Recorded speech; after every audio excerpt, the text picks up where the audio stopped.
Today, my party is in a difficult place. Many have lost trust in us, and many are right to be angry. For some Conservatives, our predicament has understandably led to immediate pressures for quick answers, actions promptly to restore our fortunes. But whilst we must strain every sinew to snap back to where we want to be, we should also recognise that this will take time. The clearest example of that, in the minds of many, is what happened in the autumn of 2022. For a few weeks, we put at risk the very stability which Conservatives have always said must be carefully protected. The credibility of the UK's economic framework was undermined by spending billions on subsidising energy bills and tax cuts with no proper plan for how this would be paid for. As a Conservative, of course, I want taxes to be as low as possible, but that must be achieved responsibly through fiscal discipline. Back then, mistakes were recognised and stability restored within weeks, with the full backing of my party. But the damage to our credibility is not so easily undone. That will take time, and it also requires contrition. So let me be clear. Never again will the Conservative Party undermine fiscal credibility by making promises that we cannot afford. In a world of 24-hour news on the go and social media, we don't stop to think things through like we used to. Audiences are increasingly attracted to the fleeting sparkle of the novel or shocking or celebrity, or in some cases simply the fake. And that risks allowing attractive but shallow arguments to take hold.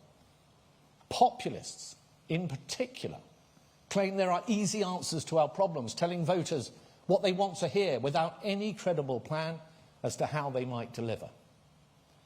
Take reform. Their economic prescription is pure populism. It doubles down on the magic money tree we thought we had banished with Jeremy Corbyn.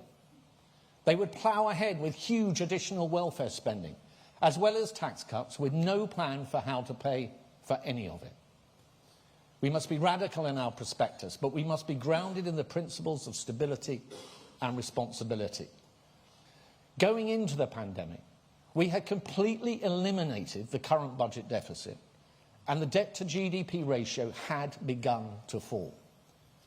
It's only because of that bold action to repair the public finances that we were able to act with such speed and confidence when COVID threatened our economy and the Russian invasion of Ukraine threatened our energy security. The mini-budget of September 2022 undermined those stable foundations we had built, and we will never allow that to happen again. Since the music stopped in 2008, we have become relatively poorer. And governments, including Conservative governments, have not broken that cycle. A lower tax economy can mean better returns on investment, better work incentives, and can lower the long-term cost of capital. We need to look at every one of our taxes and reliefs and ask whether they could be doing more to lean into growth. And we need to reform our financial services and pensions and savings space so that people secure a decent income on retirement and investment is more available for scale-ups and for infrastructure. And when other parties are descending into a race to the bottom on economic credibility and responsibility, the Conservative Party is needed now, perhaps more than ever.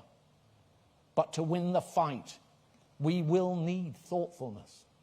We will need to take our time if we are to forge a credible plan that delivers for the people of our country. Over the next 4 years, my party will do just that.